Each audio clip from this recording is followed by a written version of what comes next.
Hey, Canadian Firecracker here. Here we have a shotgun shell firework. These are pretty good actually. I want to take this apart and we'll see what's inside.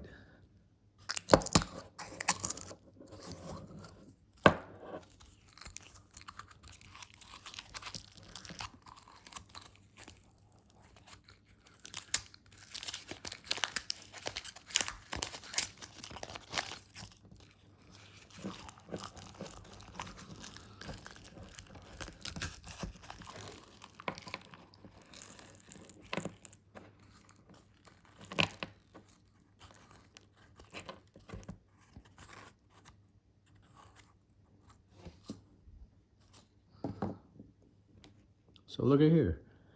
A whole bunch of ladyfinger firecrackers.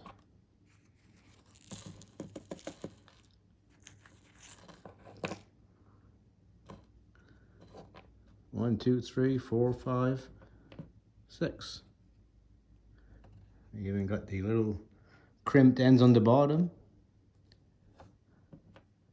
So if firecrackers aren't legal in your area, you can get them by taking this shotgun shell fireworks, taking it apart.